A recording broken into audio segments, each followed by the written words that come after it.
ballroom glowed with golden lights. Music pulsed. Laughter echoed across the dance floor. In the corner sat a young woman in an elegant gown, a thick scar covering half her face. A group of wealthy young men sneered nearby. Who'd dance with her? She should have stayed home. At the head table, her father, a powerful CEO, sat rigid, jaw clenched in silent agony. Then, out of nowhere, a waiter carrying a tray of glasses walked forward. He set the tray down carefully, straightened his uniform, and bowed. "May I have this dance?" The entire room froze. The music seemed to soften. The CEO father wiped his eyes, his heart ready to burst. Daniel Cole was 36 years old, a single father working double shifts as a waiter at the Grandview Hotel, the kind of place where chandeliers cost more than his yearly salary, where guests wore watches worth more than his car. But Daniel never complained. Every night, he came home to his 9-year-old daughter Ella, who believed her daddy was the greatest hero in the world. She would run to the door, throw her arms around his waist, and ask about his day like he had just returned from saving the universe. In his pocket, Daniel always carried an old handkerchief, faded blue fabric with tiny yellow flowers. It had belonged to his late wife, Ella's mother, who passed away when Ella was just 2. He never went anywhere without it. It was his reminder, his anchor. Tonight was different. Tonight was the Lane Corporation's anniversary gala. 500 guests, live orchestra, open bar. Daniel had been assigned to the VIP section, which meant longer hours but better tips. He needed those tips. Ella's school trip was coming up, and he had promised her she could go. Across the ballroom, in a private corner booth, sat Sophia Lane, 24 years old, daughter of Victor Lane, the CEO of Lane Corporation. She wore a stunning midnight blue gown that swept the floor. Her hair was styled perfectly. Her jewelry sparkled under the lights. But none of that mattered to the people staring at her, because on the left side of her face, from her temple down to her jaw, was a thick, jagged scar, the result of a car accident 3 years ago, an accident that had stolen her confidence, her social life, and her smile.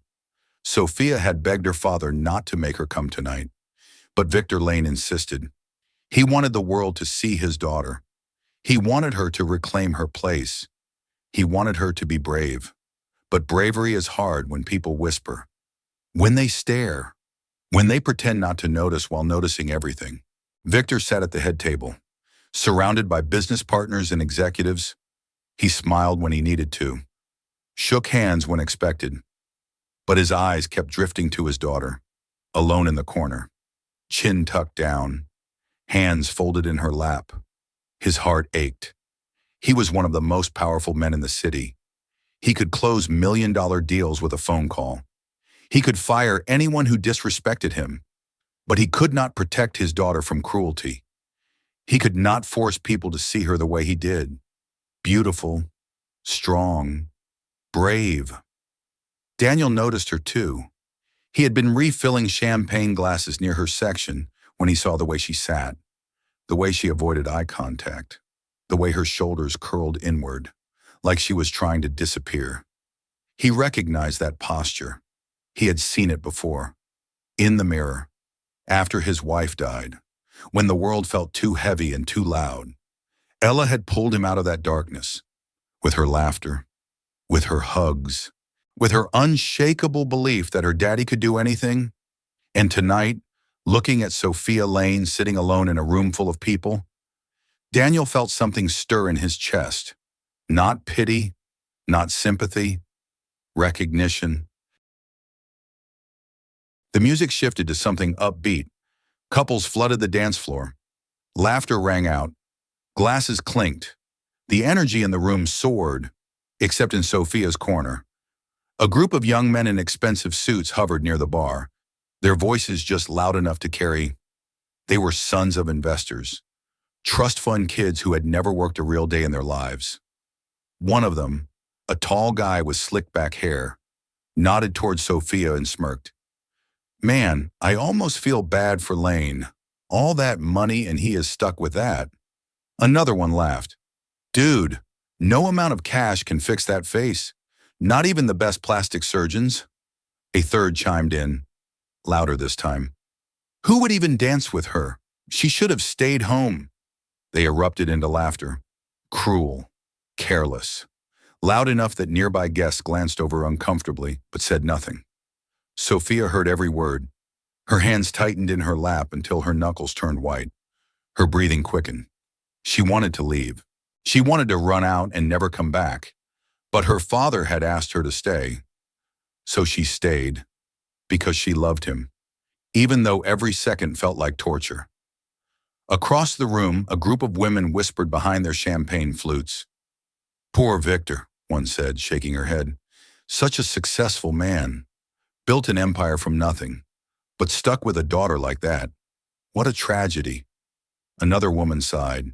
Money can buy designer clothes and luxury cars, but it cannot buy beauty. That girl is a broken doll. A third woman leaned in. I heard she refuses to go out anymore. Can you blame her? If I looked like that, I would hide too. The words sliced through the air like knives. Victor Lane heard them. He sat at the head table, surrounded by executives who laughed at his jokes. But inside, he was dying. His fists clenched, his jaw locked tight. Every muscle screamed at him to stand up and defend his daughter, but he could not. He knew it would make things worse. It would draw more attention. So he sat there, powerless, angry, heartbroken. Sophia felt the tears coming. She blinked hard, trying to stop them. She had promised herself she would not cry tonight, but one tear slipped free, then another. She had survived the accident, the crash that flipped her car 3 times. She had survived 17 surgeries. The pain, the infections, the endless hospital rooms. But this public humiliation felt unbearable. No one approached her. No one smiled. No one asked her to dance. She watched as couples twirled past her table, laughing and carefree. She watched as strangers paired up and joined the dance floor. But no one looked her way. She was invisible, and yet, she was the most visible person in the room. The music swelled, a romantic ballad. Sophia closed her eyes. She imagined what it would feel like to be held, to be seen, to be wanted. But it was just a fantasy. Then, something shifted. Daniel Cole, still holding his empty serving tray, stopped in the middle of the ballroom. He had just finished clearing a table. He was supposed to head back to the kitchen, refill glasses, grab more appetizers, keep working, but he did not move.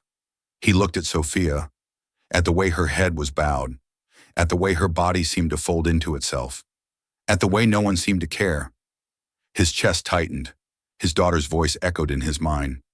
That morning, Ella had hugged him and said, "Daddy, you always help people. That is what heroes do." Daniel set the tray down. He wiped his hands on his apron. He straightened his bow tie. He took a deep breath. And then he walked, not quickly, not hesitantly, just steady, calm, purposeful, toward Sophia. The room did not notice at first. The music played, the dancing continued. But as Daniel got closer, a few people turned, then a few more.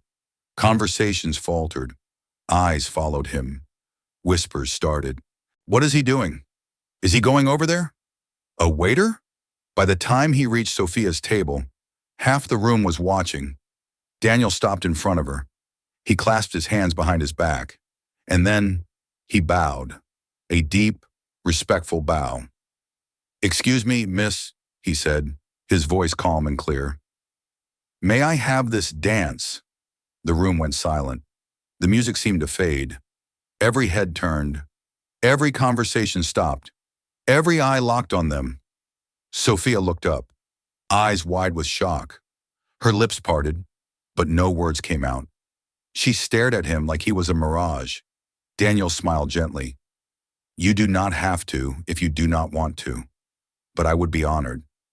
Sophia's voice came out in a whisper. You are a waiter.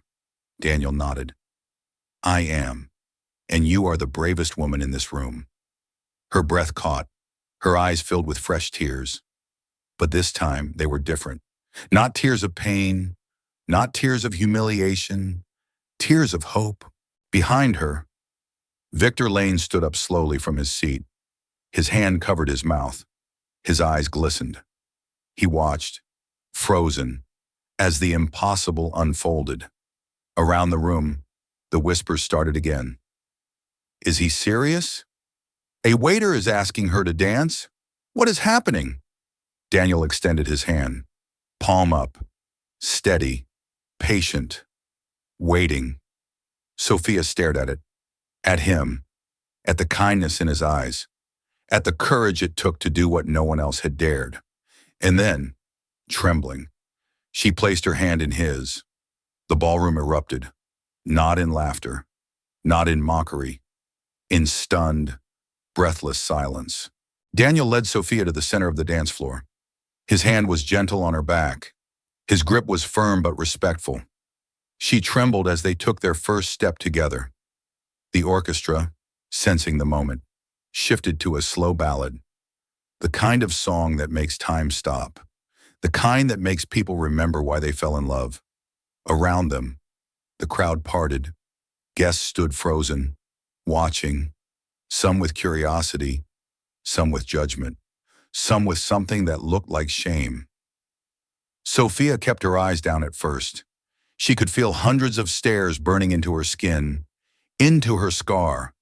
She wanted to pull away, to run, to disappear. But Daniel did not let her. Look at me, he said softly.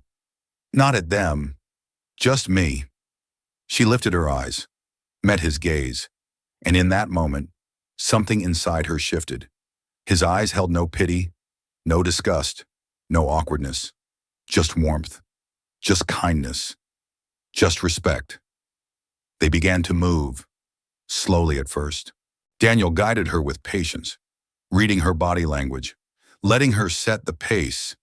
One step, then another, and then Sophia smiled, a small smile, fragile, uncertain, but real. It was the first genuine smile she had worn in 3 years. At the head table, Victor Lane covered his face with both hands. His shoulders shook. Tears streamed down his cheeks. He had not seen his daughter smile like that since before the accident, since before the world became cruel. She is smiling, he whispered to himself. My baby girl is smiling. The music swelled. Daniel twirled Sophia gently. Her dress spun out like midnight waves. A few people in the crowd began to clap, then a few more, then more.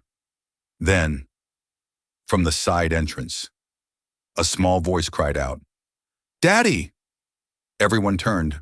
A little girl in a pink dress came running across the ballroom floor. Her hair was in messy pigtails.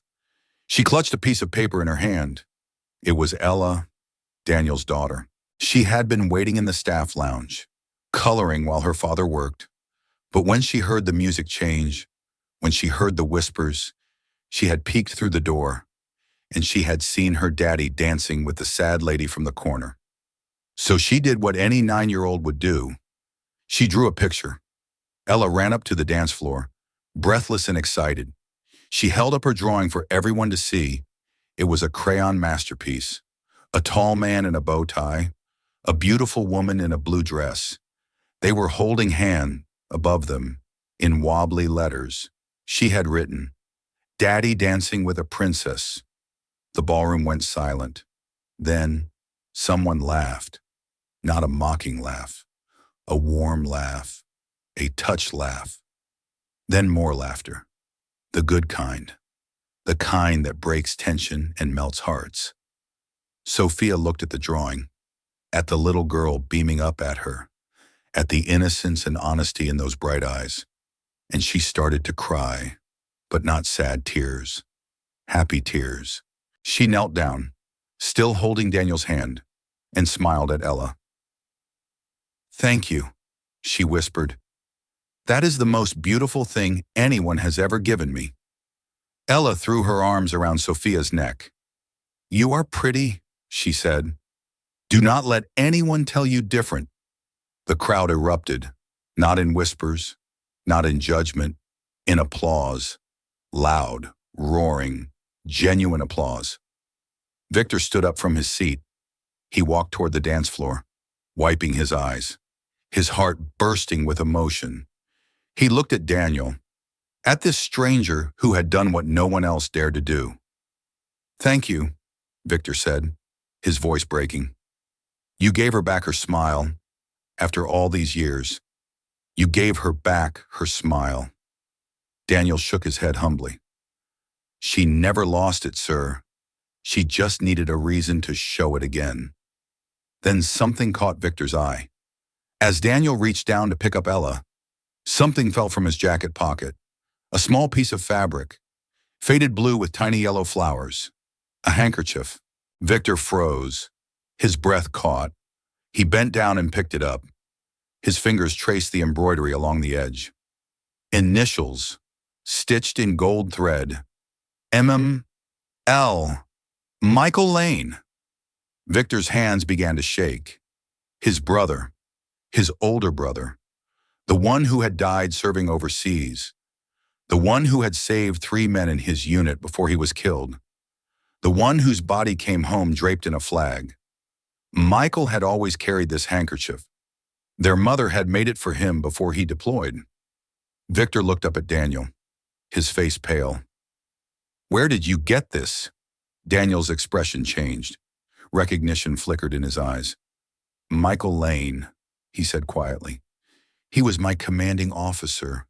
He saved my life in Kandahar, pulled me out of a burning vehicle. I tried to save him, but I could not. Before he died, he gave me this, told me to give it to his family, but I never knew how to find them. I never knew his last name was Lane. Victor staggered back.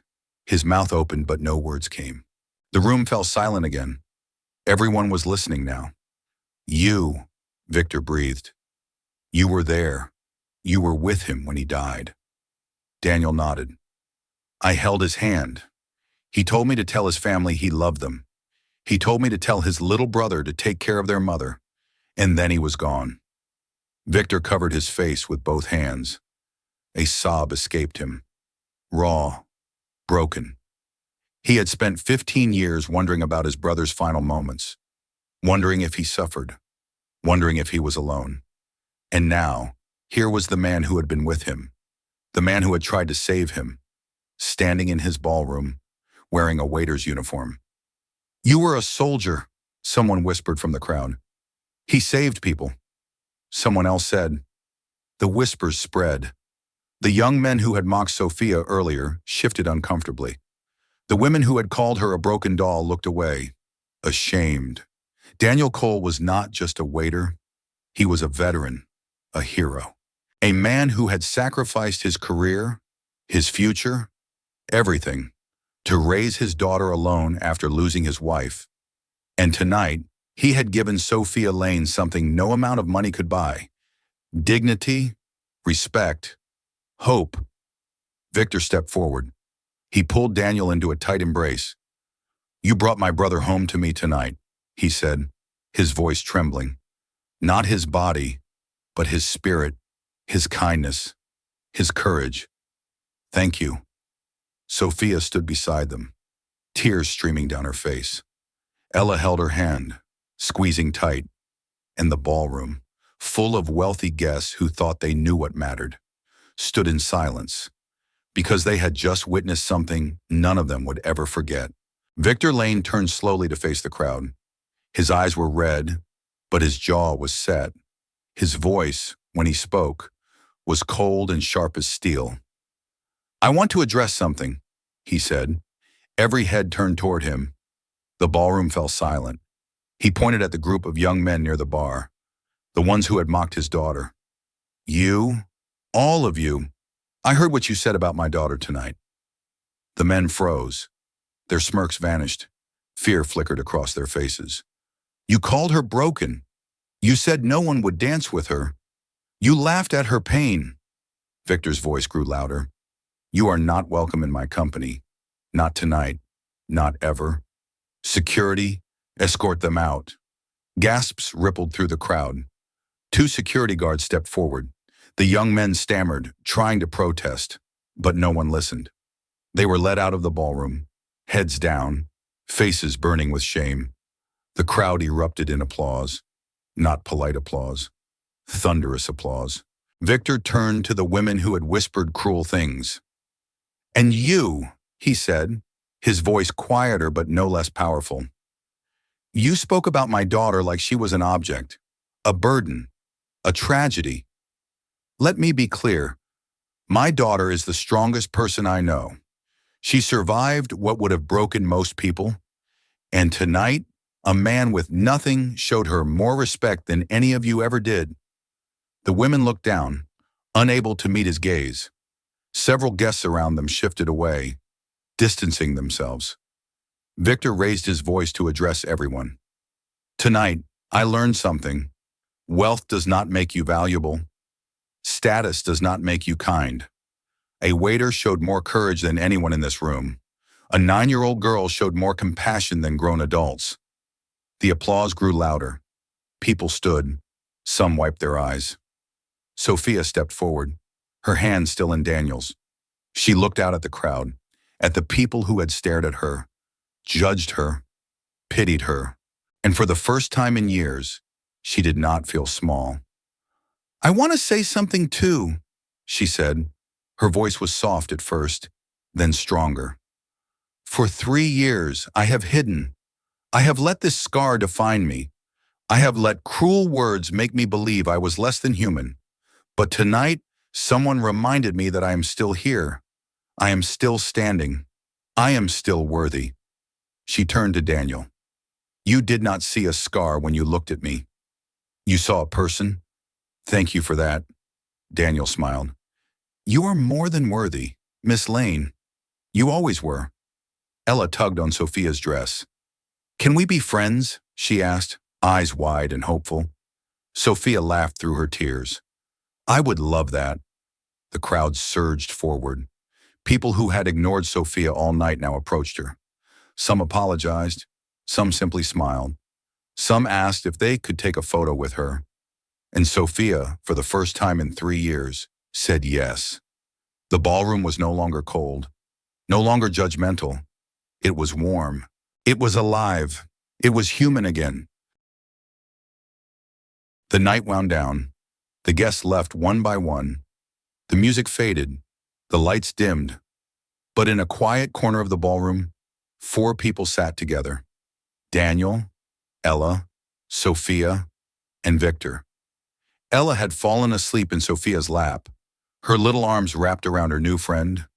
Sophia stroked the girl's hair gently, a soft smile on her face. Victor sat across from Daniel, the handkerchief resting on the table between them. He had not let go of it since Daniel gave it back. I spent 15 years angry, Victor said quietly. Angry at the world for taking my brother. Angry at myself for not being there. Angry at everything. And then tonight, you walked into my life, a stranger, a waiter, and you gave me something I did not know I needed. What is that? Daniel asked. Peace, Victor said simply. Knowing that Michael was not alone, that someone cared, that someone tried. He paused. And you gave my daughter something even more valuable. You gave her herself back. Sophia looked up, tears glistening in her eyes. I forgot what it felt like to be seen, she said softly. Not stared at, not pitied, just seen. As a person, as someone worth knowing. Daniel shook his head. You were always worth knowing. Miss Lane. The world just needed to catch up.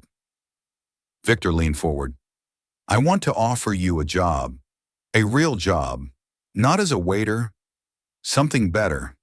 You deserve better. But Daniel raised a hand gently. I appreciate that, sir. I really do. But I am good where I am. I have my daughter. I have my work. I have everything I need. Victor smiled sadly. You are a rare man, Daniel Cole. No, Daniel said. I am just a man who knows what matters. He looked down at Ella, asleep and peaceful. She thinks I am a hero. And maybe tonight, I got to be one. Not because I am strong, not because I am brave, but because I chose to see someone who needed to be seen. Sophia reached across the table and took Daniel's hand. You are a hero, she said. To me, to her, to my father. Do not ever doubt that. Daniel smiled. Then I will try to live up to it. They sat together in comfortable silence. Outside, the city hummed. Inside, 4 lives had changed forever. As Daniel finally stood to leave, carrying Ella in his arms, he turned back one last time. Scars do not make us less, he said. They remind us we survived. Tonight, a dance proved that louder than any words ever could. Victor and Sophia watched them go, father and daughter, hand in hand, disappearing into the night, and in the empty ballroom, under the fading lights, hope lingered like the final note of a song. Subscribe if you believe real beauty is courage that never fades.